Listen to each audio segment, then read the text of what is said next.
So the Premier League season has arrived, and we thought we'd do a little bit of a debrief of the best, worst, and most memorable part of what's been, for me, an incredibly long season.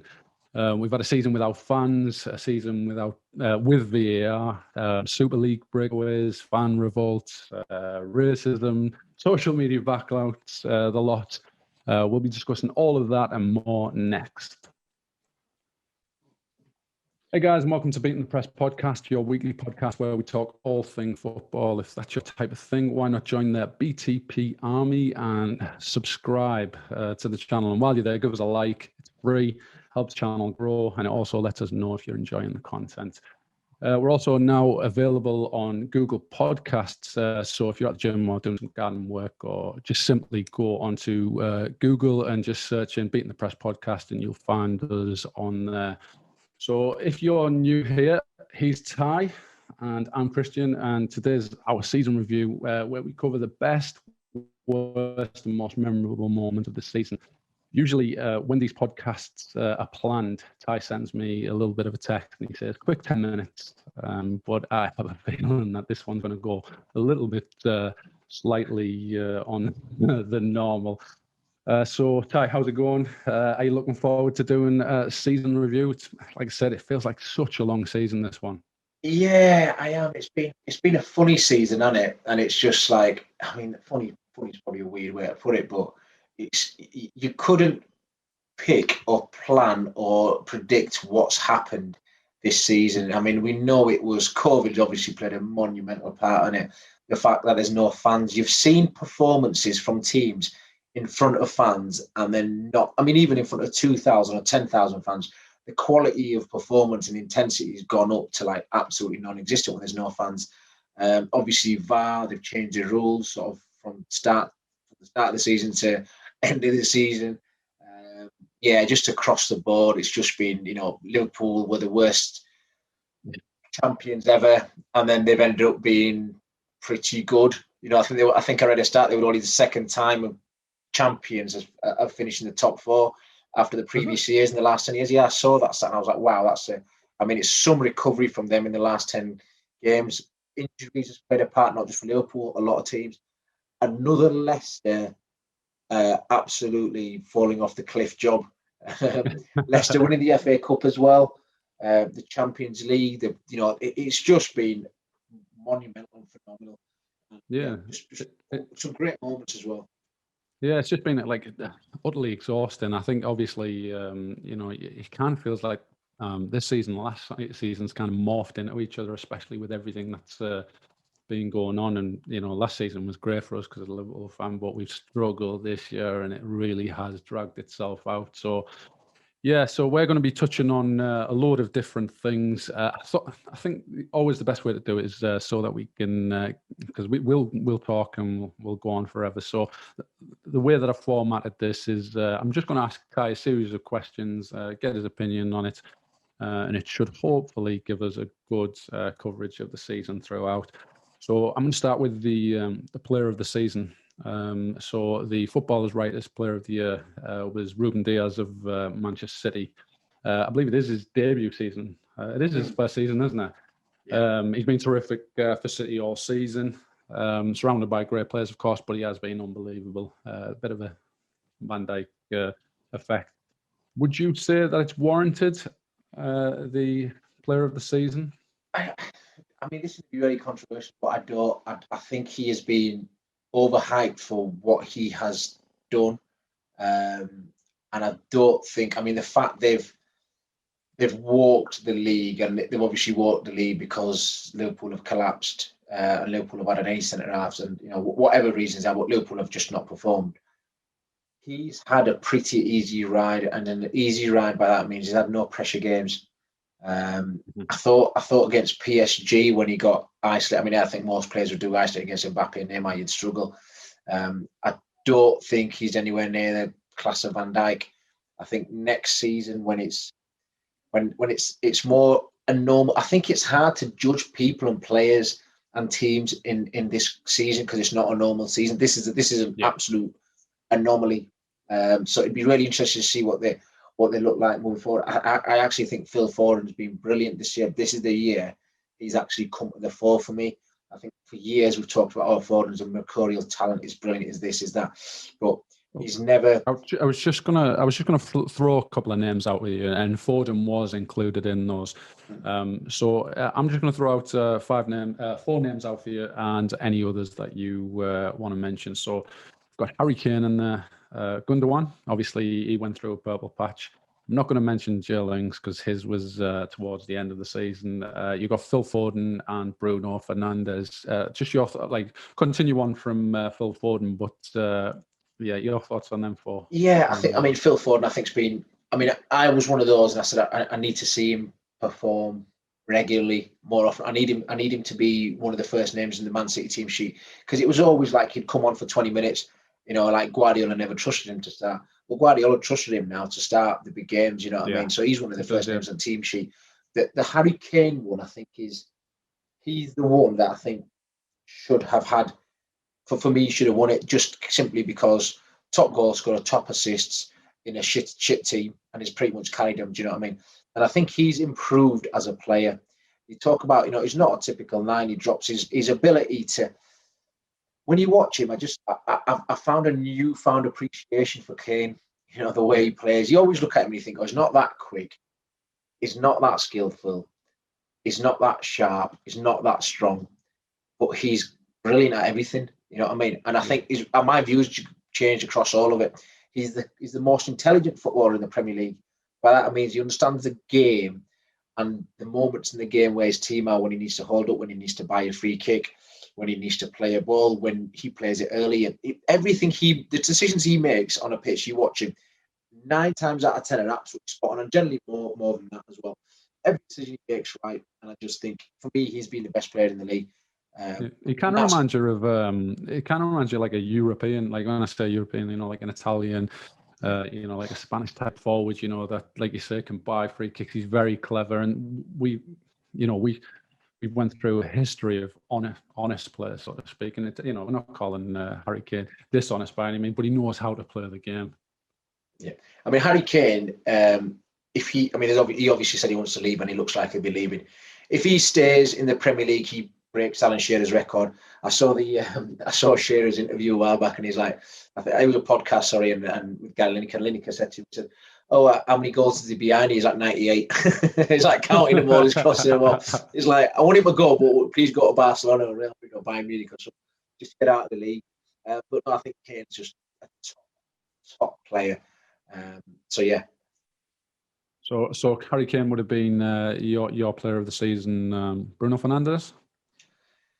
I mean, he's going to get lumbered with the old takes all penalties and he scores. Do you know what I mean? And he's a quality player, though, isn't he? Yeah, he absolutely is. My thing with Fernandes, and I always say this, is what's your performances like against the top 4 or 5? I don't remember him playing, like, being influential in a game against the big sides. I do see him throwing his arms about a lot, but I don't see him like dominating a game like a De Bruyne. Do you know what I mean? And really if that's the level he wants to get at.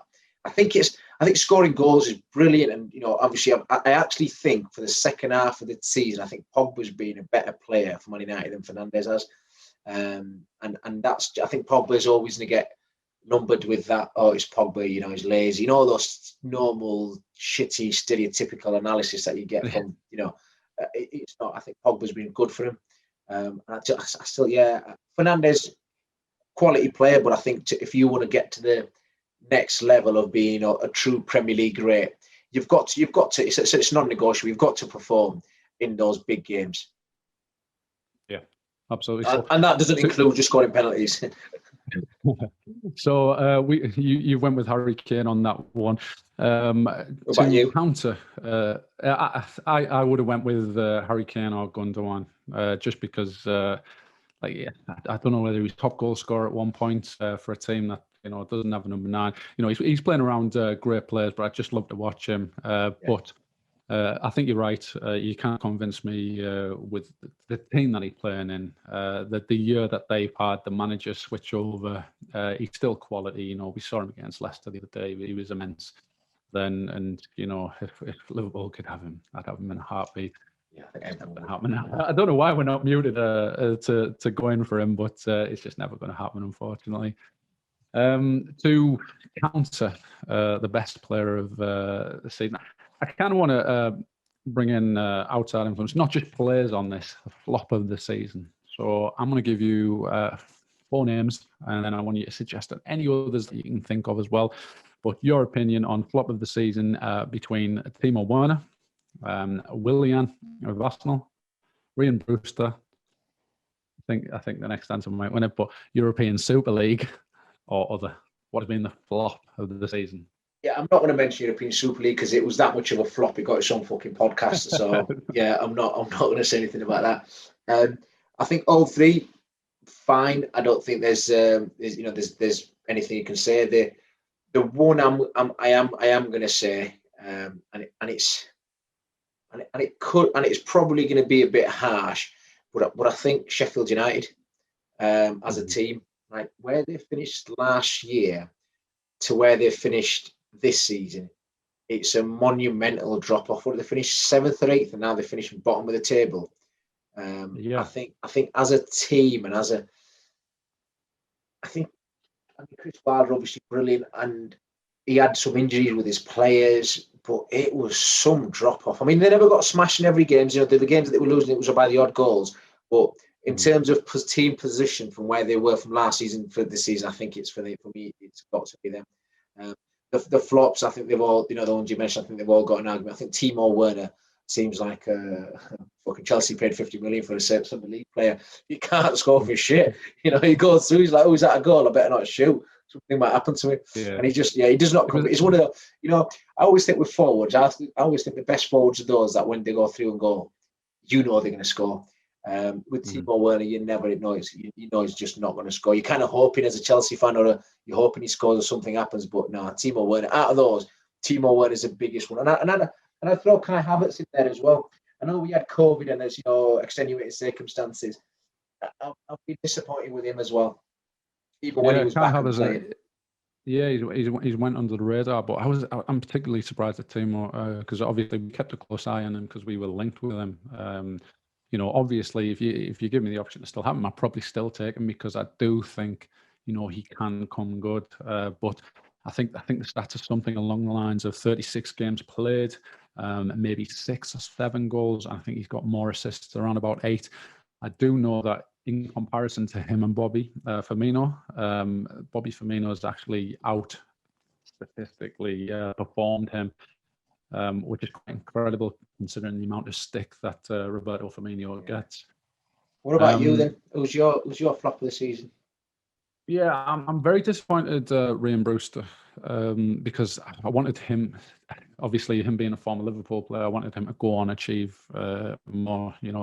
On the Liverpool subreddit, they talk about Brewster as like the next Mbappe. That's what they were talking about a couple of seasons ago, and I'm just so disappointed at that. But he's still very young, so I can't really, I hate calling them flops. It's just it's one of those what's it called? It's one of those lines just to get the it's a clickbait question, if I'm honest. We're not a clickbaity podcast, so yeah. So not at all. So none of them are flops, but I think Timo Werner, he's very disappointing. I don't even want to talk about Willian because he is really just a waste of space.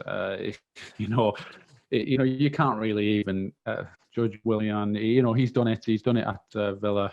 These are the other two have got the potential to go on later on. But again, like you, Sheffield United, they are in amongst your options for underachievers of the season. We'll get back. We'll get to that shortly. Manager of the season, obviously, that went to Pep Guardiola. So you got the LMA Manager of the Year. He is currently a double winner, Carabao Cup, Premier League, and potentially treble winner. Obviously, I just want to throw out a couple of others, notable mentions. Obviously, you've got David Moyes finishing in the top 6, 65 points. Last season, they finished 16th with 39 points.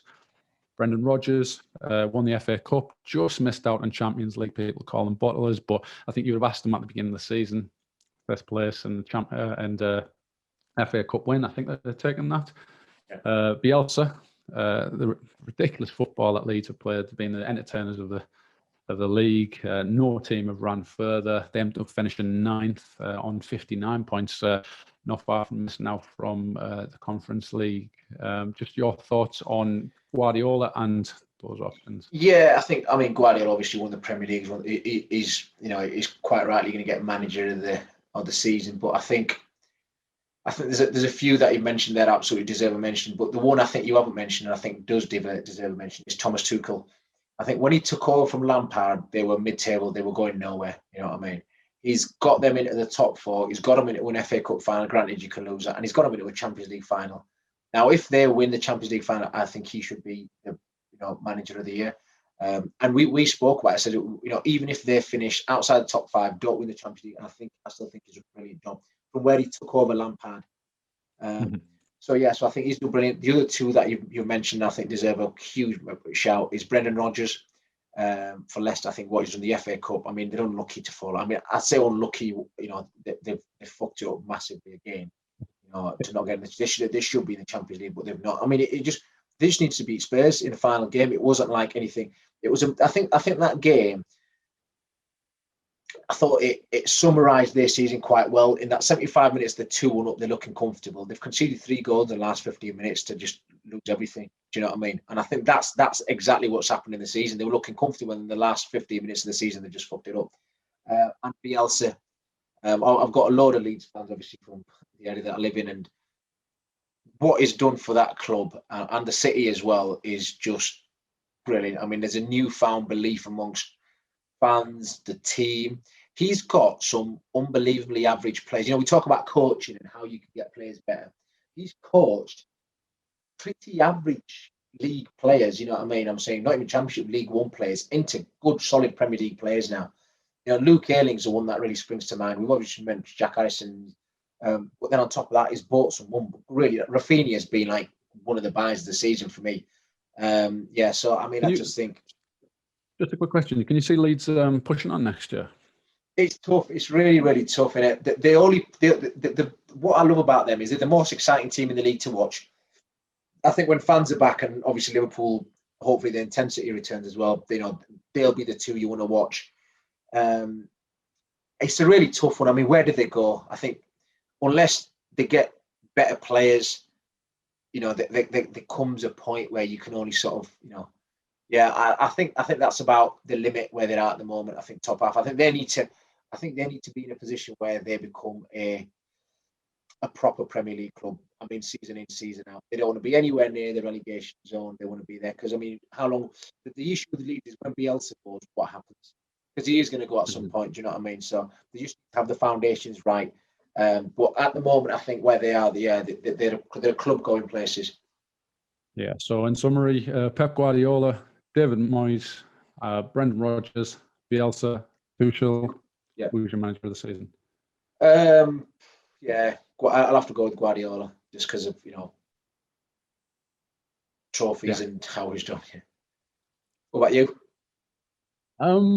I didn't actually think of Thomas Tuchel, and it is a great point. I think I was in the mode of who's been there all season. No new manager bounce. It'll be interesting to see how Tuchel does next season. Obviously, he's going to have a couple of his own players. He'll be able to play they're playing some really good football. Ball retention is at its finest, and obviously he might bring in a new striker. So that'll be a good one for next year. So I'm just going to discount him. It's got to be Guardiola. It has to be him, just because I do think they'll go on to win the treble. I think they'll finally break that duck, and I love the way that they play, regardless of how much the money they spend. They are ridiculously good. He's a quality coach. Bielsa, nothing but admiration for him. Rodgers, loved him at Liverpool, even though he didn't get anywhere, but still just missing out. You could have chosen any one of those, but again, I'm going to go with Guardiola. So moving on to the overachievers this year, team of the season. So we probably just touched on this with the managers, respective managers. We've got Villa, we've got West Ham, we've got Leeds, and I've got Leicester, or any other that you feel that needs to be mentioned. I think it's got to be. It's a tough one, but I think it's between two. I think Leeds. I think everyone who watched the Championship sort of knew Leeds would be comfortable.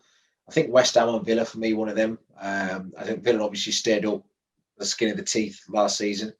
West Ham were, low down. I mean, West Ham were just. I'd have to go West Ham. Just the fact they were actually challenging for a Champions League spot. Just think about that for the players they've got and the job David Moyes has done. I think overachievers. I'll go with West Ham. The fact they're in Europe again as well. I've got a West Ham mate, and he's just he's already planning his trips. But I just think they're for me West Ham. Yeah, you've chose my option again. All right, you chose mine. Just to let everyone know, we've got no idea what we say because this is the way we do it. And it's just better and it's natural. So we've got no idea what each of us is going to say. But generally, when we're messaging on WhatsApp, we sort of say the same thing anyway, don't we? So. Yeah. I liked Villa. Like Villa were brilliant early on in the season. Obviously, the spanked us, and for a time there, they were top of the league. And at the beginning of the season, at one point in the season, everybody's like, "Oh, they're definitely going to go all the way. They're definitely going to go all the way." But like the old cliche, it's a marathon, not a sprint. They done really well, and then just kind of fell off, and then they come back around towards the end of the season. Leicester, obviously with the FA Cup, amazing. But you kind of expect Leicester there now. It's not so much a surprise. I think it's we talk about the big six, kind of consider them amongst that big six at the moment, and I think they will be there again next season. I think they'll finish ahead of Arsenal most certainly. But for me, it was from between Leeds and West Ham. I love the way that Leeds play. Again, I was a supporter of Leeds. I have a little bit of an affinity to them, but West Ham, it's a bit ridiculous from where they were last season. And for a manager that I personally considered, I don't want to say average, but he's just one of those ones that always sticks around. But he's done an amazing job this year, and all credit to him. So I'm going to go with the overachievers of the season at West Ham also. With that, I think you probably touched on this earlier, but underachievers of the season. We're Liverpool fans, and we went through a tough part of the season. So at some point, we could have been considered, Liverpool could have been considered underachievers of the season.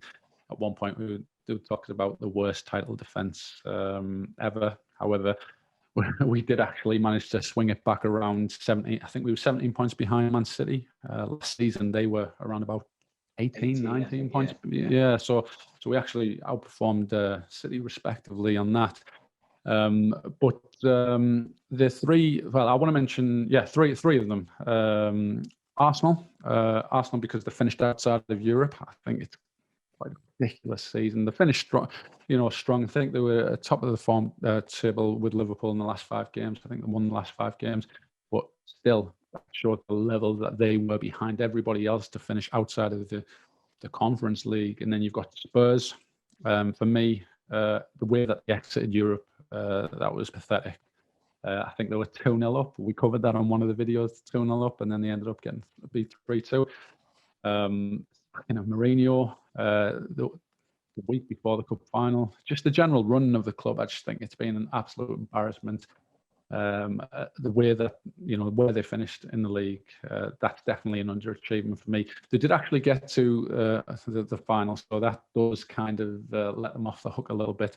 But lastly, I'm kind of going to group them all together, but mainly Sheffield United, Fulham, and West Brom, just for not putting up any form of a fight.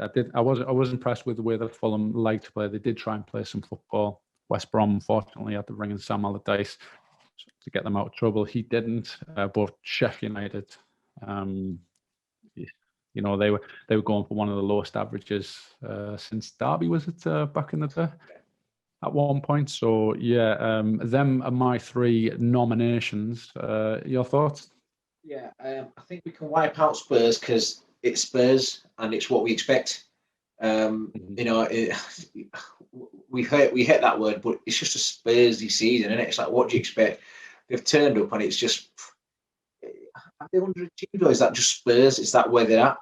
The other two teams. I think positionally, like, where they finish. You say that the big six. We call them the big six, and it's just, I don't know whether that's just one of those throwaway comments. Yeah, I mean, the other two, I do agree. I think Sheffield United, I've mentioned it before. I think that they've been massive. They've massively underachieved from where they are.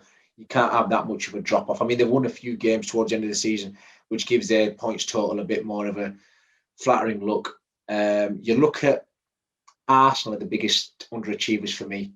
And I think Arteta has got away with a lot. I'm surprised. I mean, can you imagine Mourinho having that season? It'd have been gone.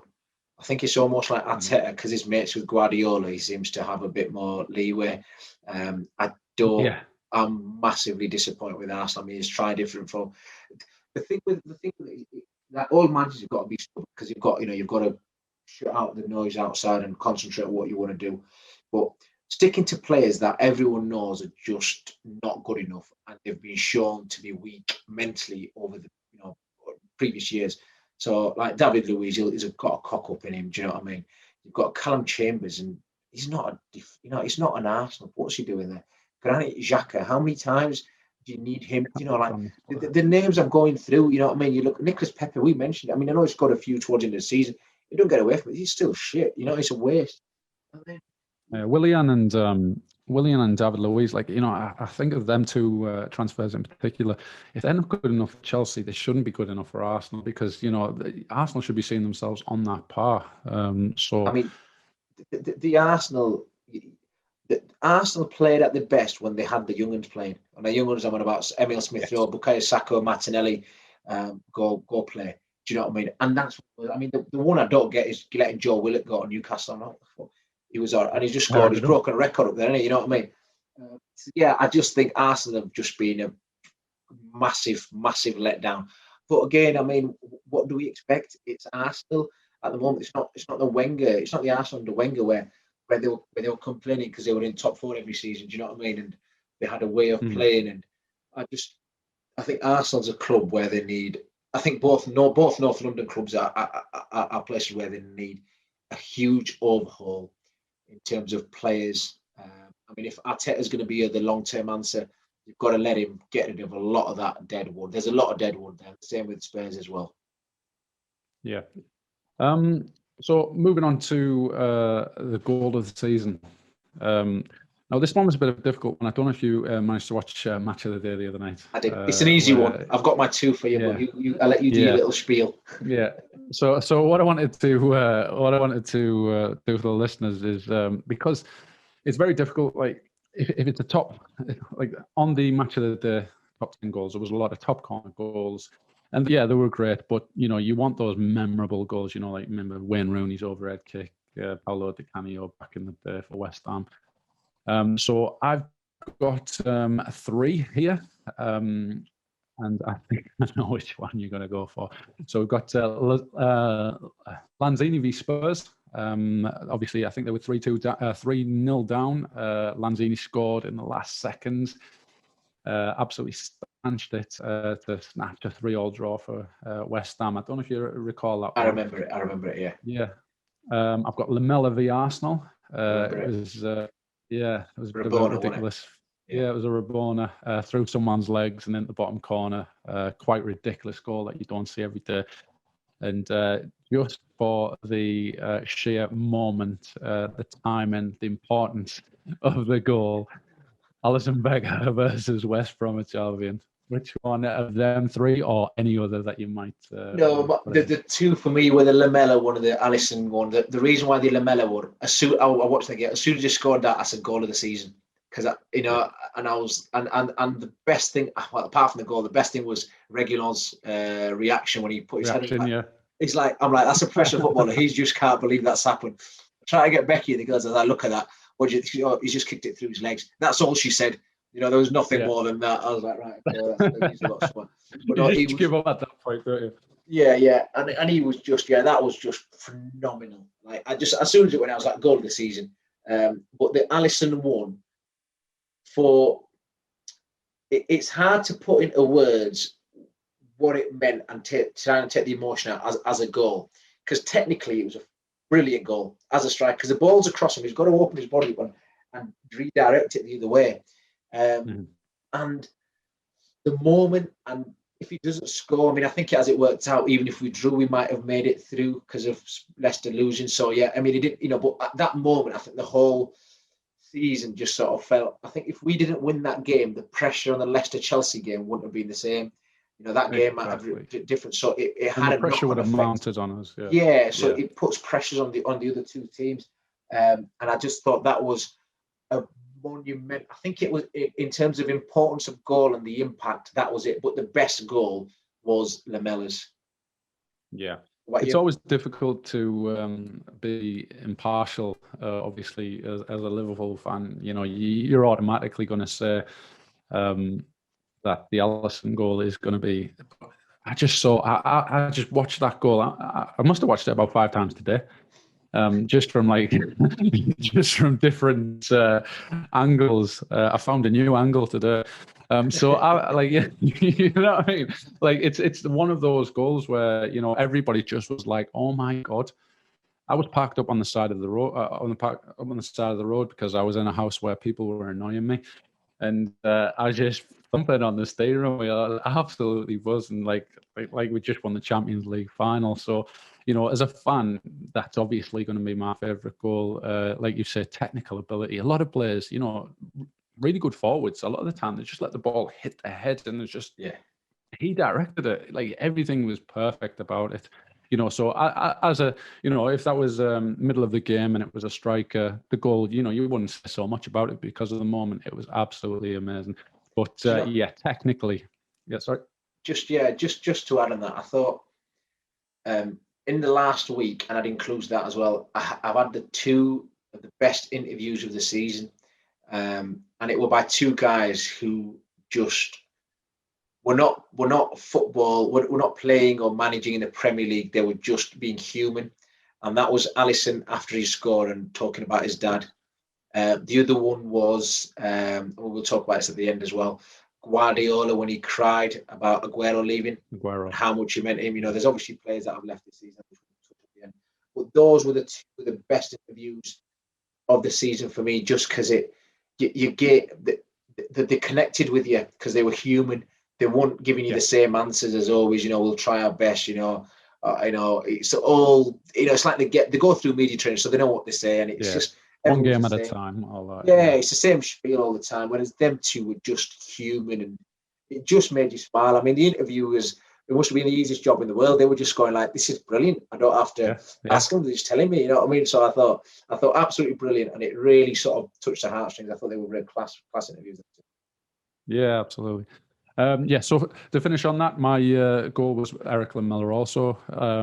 Just the ridiculous technique. At the time, I was like, what has he actually done there? Like, you do not see that every day.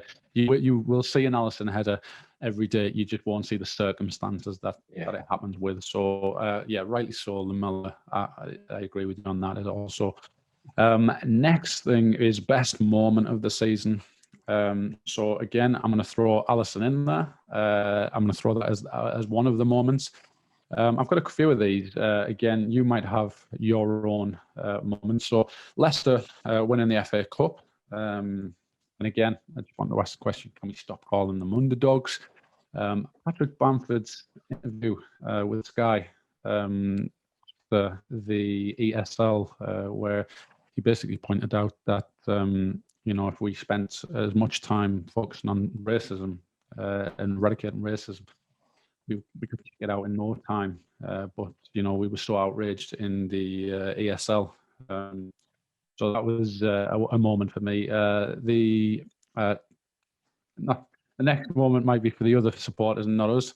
Champions, Liverpool getting spanked 7-2 by Aston Villa, and also Man United by Spurs on the same weekend. The fans protesting the Super League. Everybody came together. That was a great moment for the season. It just got to show how quickly things can be turned around, and obviously the voice of the fans is all powerful. And lastly, the return of the fans.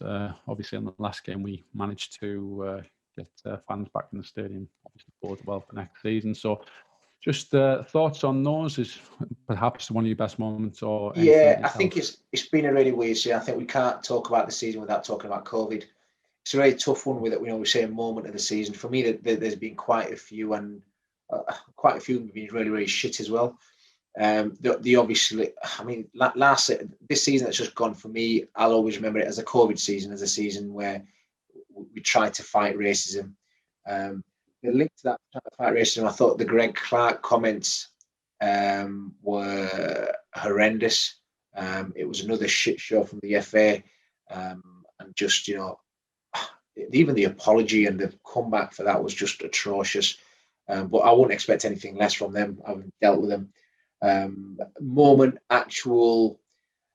one moment that I cheat, when you get up off your seat at home, and obviously we're not being able to go to stadiums, and we're not being able to. There's no fans there, and you're not being able to go out. You have to stay. We're being in lockdown, so you watch the game. You go on social media. Everything is just like a massive bubble that you can't get out of. The biggest release I had was when Alisson scored that header, because we watched. I mean, we were shit. I know we had centre halves missing, but there was such a lack of confidence in the team. We were going through the same cycle of ball retention, side to side, and we were messing it. It was like this. We've seen this film before, where we're going to go, we're going to lose 1-0, we're not going to score, we're dead. It felt like that against West Brom, even though once we'd equalised, I thought, we've got this. And that goal was just a release. And the fact he scored it against Sam Allardyce made it even more sweeter, because it's just a fucking dickhead. He's an absolute con job, that twat. But yeah, no. So it was just brilliant, and that was the moment. But I think the whole season, if you can ever call it a moment, is a moment that I think we'll remember for a long, long time. And just one last one. I think Trent, when Southgate left Trent out from the first World Cup, first squad, that was quite a big moment as well, because he just literally didn't have to see. No one saw it coming. Yeah, for my moment of the season, surprise, it's exactly the same as yours. We're Liverpool fans. That's what's going to happen. But I like to think of the moments where, if you were to do like a compilation clip of all the Premier League years, what would actually make it? And from those answers, I think you'd see Alisson scoring the winning goal. That will go down in history. As I think he was the first Premier League goal scorer to score a winning goal. Obviously, normally when a keeper comes up, you're losing the game. So it's normally an equaliser that they're going for, not the actual winner. So yeah, I think that was absolutely ridiculous. So that's my best moment of the season. Be interesting to see the people's thoughts of their best moment of the season. Obviously, put that down in the comments. I might have a question for you later, and that could be the question of the day. Moving on, from the best moment of the season, the most annoying moment or most annoying thing from the season. Now, I've got a few options for you here. You obviously mentioned the fact there, the reason why that the Alisson goal was our best moment was because we could actually celebrate. It was there was no denying that was an actual legitimate goal. It wasn't much, you couldn't have been offside or anything like that. We could just let ourselves go a bit. So that leads me to the first one, VAR, and specifically offsides and not being able to celebrate goals. So that's the first one. Second one is arrogance of the Big Six, to think that they could break away, do their own Super League and continue with the league. Or did they actually think that? Did they just think, oh, forget you, we're just going to move on, no one's going to make nothing of it? Next thing is the fake fan noise. Now, I loved that at the beginning. Actually, I was against it at the beginning. Then I liked it. And then I was like, nah, I like to hear the players. I just can't, there'd be times where a player would be going down the ring and you just cross the ball and it go clear over the bar and you hear the fans go, ooh. So that wasn't for me. And lastly, we covered this at length. I'll put a link in the description. Punditry at its worst. I think it was very annoying this season. There was a lot of, there's a couple of good pundits. Gary Neville had his moment, especially when he, made the fans, I want to say, rise up against the ASL. But there was far more poor punditry than there was good. just your thoughts on any of those and any others that you might find annoying from this season.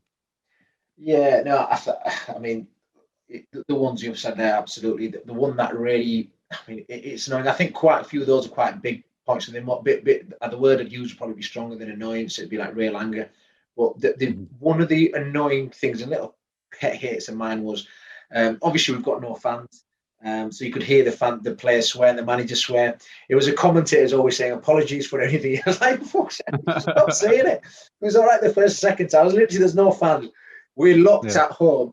We welcome the swears. We welcome them swearing. We do, yeah. Don't need to apologise. That was my annoying thing from last season. And the other one, obviously, I mean, I think VAR's just been done to death. We spoke about it. The annoying thing, it's a lot stronger word than annoyance used, but it was the rule change from handball. It's basically in the same league, you've got teams that have had different decisions against them, which was just like mind-boggling. We were obviously in the wrong end of quite a few of them, and I just, Harry Kane's only the other day. Harry Kane's was Leicester. That was arguable. Yeah, it's just the inconsistency of the inconsistency of the set rules, and then changing the rules from the start of the season to the end of the season. There's obviously teams getting an advantage, so that was really annoying. I mean, it's more than annoying, but yeah, this just like the sort of the jovial annoyance was the commentators constantly saying apologies. I'm like, just come on, get over it, What about you? Yeah, so my worst, obviously the arrogance of the big six. I think that stands on its own. I probably could have put that in its own little category. It's the be all and end all. They pretty much try to ruin the game. So that it kind of, like I say, it belongs in its own category. If I was taking that out, for me, the biggest annoying part of this season is VAR and not VAR necessarily, the management of VAR. Again, it massively needs fixing. Whether that's rule changing, offsides, I think it should be down to the feet. Where does the shoulder start? No one can tell. Yeah, no one can tell when you've got a shirt on where the shoulder starts. So there's massive work that needs to go on with that. So for me, it was the not being able to celebrate a goal. That's the whole reason that we watch the game. That's why we love the game, and those moments are kind of being taken away from us. So there just needs to be a little bit more clarity when it comes to VAR. So that for me was the most annoying part of this season, and hopefully they'll rectify that. Yeah. Moving on, we got the best pundit of the season. So I kind of had a difficult time compiling a list of this because you tend to watch a little bit more Sky than you do BT, and then again Match of the Day, BBC One. But I'm just going to put a few names together, and then obviously you're just going to add to that if you think there's any that needs a special mention. We've got Gary Neville, Jamie Carragher, Roy Keane, I'd just put him in there. Graham Souness, Alex Scott. I think it was James Horncastle. Is it Horncastle? Yeah. And any others that you feel that may need a special mention, or anyone that stands out in particular? Yeah, I think Carragher and Neville are obviously top two. I think Ferdinand's really good as well. And I just have them. I think the rest. I don't know why you put Roy Keane in there. I think them three are the best. But I put Roy Keane in there just for entertainment value more than anything else. Yeah, I think that's all he's there for. I think he's there for his one-liners, which don't really, he's not really a pundit. He's not really analysis. And like what he's obviously there for. I mean, everyone thinks he's going to get up and nut someone. He's obviously not.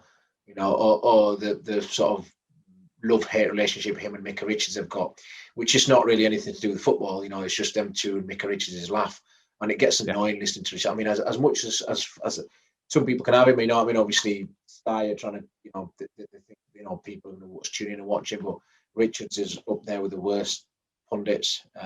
He just doesn't bring anything.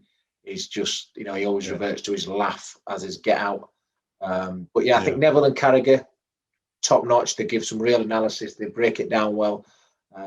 Monday Night Football is a treat with them too, and I think Rio Ferdinand's really good as well. So they'd be my three. Yeah, Sorry for not giving agree.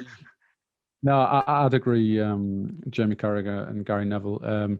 Rio, yeah, I do like his input. I just think what he said about Newcastle and the fans should just buy the club. That kind of takes it away from me. The Man United just buy the club. It's not that simple. For me, Gary Neville's I say Jamie Carragher's the one that I love watching. He seems to know all the stats and everything like that. He's very insightful. But I just give it to Gary Neville this year just for the ESL rant that he went on. It was absolutely amazing, and it kind of voiced it all home from the fans. Obviously he's working on a guy where he's got an agenda, but it was still heartfelt. It was quality. So I'll give it to Gary Neville. And you just quickly brush over that ever so slightly. Worst pundit of the season. I'm going to go again. Roy Keane. I got Micah Richards. Micah Richards, Robbie Savage, and Michael Owen. Yeah, I think Savage Savage and Sutton have been poor for a while, but I think Micah Richards has had more airtime to showcase his shitness more than anyone else. So I think Micah Richards wins that.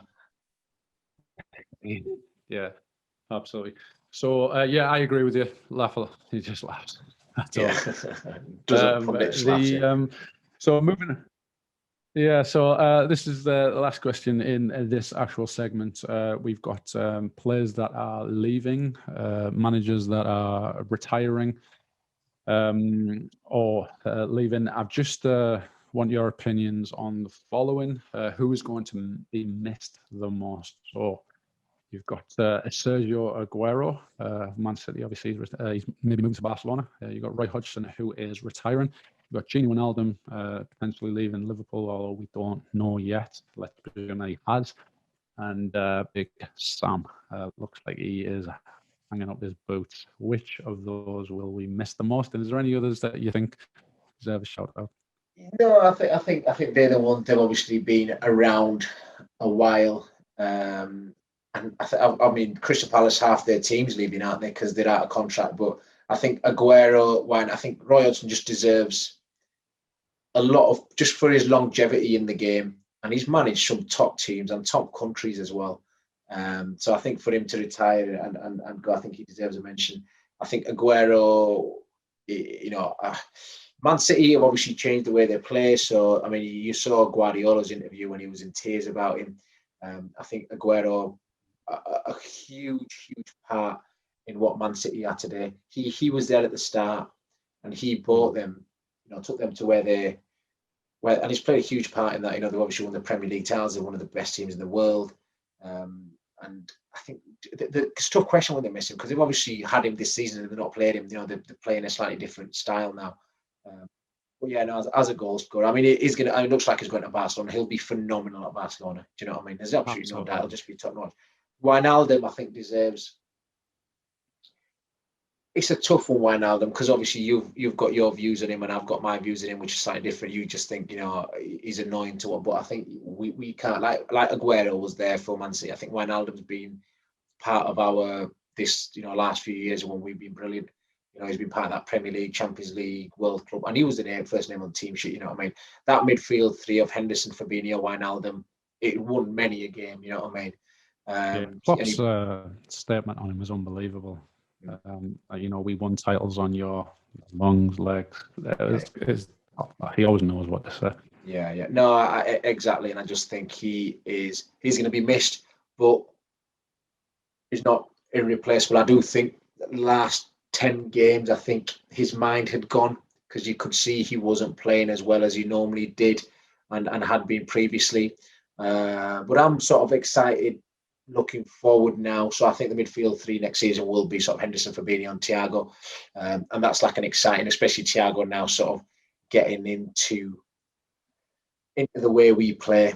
So no, I think they deserve, they've quite rightly got the right send off, both Wijnaldum and Aguero. But I think it's just football. It's a bit of a ruthless industry at times. You say your buys, and then next day later you're thinking, who are we going to get to replace him? And unfortunately, that's just it. What are your thoughts? Well, I noticed you didn't mention Big Sam in there, so I think that's enough of an answer for Big Sam. Yeah, I'm not going to miss him either. you know, you miss him as a character, but I'm pretty sure we'll be back when one of the teams is bottom of the league. Christmas, you know. He'll take his £1 million pay. Don't he get like a couple of million bonus if they stay up or something? He's got it down to a T. He really has, you know what I mean? Absolutely. Roy Hodgson, I think obviously gentleman of the game, all that cliche stuff. He you know, he's a good guy at the end of the day. Who do I think will be missed the most? I think it'll be Wijnaldum. I do, even though you know my thoughts on Wijnaldum. I think he's great play. He's had great moments with us, and he's got it. He typically won us the Champions League by getting us through Barcelona. So you can't say nothing about that. But like you, I'm excited. I think he will be the one that's missed by his club more than anybody else, just because he's a 7 out of 10. He's there every week, never injured. Aguero, you could equally say that he's a City legend. Obviously, City fans will say that they're going to miss him most, but when I say miss most, I mean as in a Man City really going to miss him as an actual player. Not so much. They pretty much won the league without him anyway. Yeah. That's just. I think it's Wijnaldum. Just before we finish off, I've got a question for you as well. We obviously finished this season. The question is sort of looking forward to next year. Who do you think is going to be the player of the year next year? I've obviously messaged you before, so who do you think is going to be player of the next year? Player of the season next year? Interesting. Again, providing everyone comes back injured, you know what I mean? I'm just thinking all the injuries come back and we've got full teams. I'm going with my Liverpool head, and from what I've seen over the last couple of weeks, I'll say it could be any one of the following. I'm going to go with Thiago. I'm going to go with Van Dijk because he's just class. And I expect him to come back and slot back in without that injury. And then I will go with an easy answer. I'll go with Harry Kane as the Man City forward. Yeah, no, I've obviously messaged you, and I just think Thiago has shown in the last couple of months his real quality. I mean, he's had no bedding in period. He's just been thrown in. He's had to play when Liverpool didn't have a back line. They just had a mishmash of forwards that were massively out of form. And he's become the leader in that midfield now, getting on the ball, looking to break those defensive low blocks. I just think he's just unbelievable quality. He's getting his range, isn't he?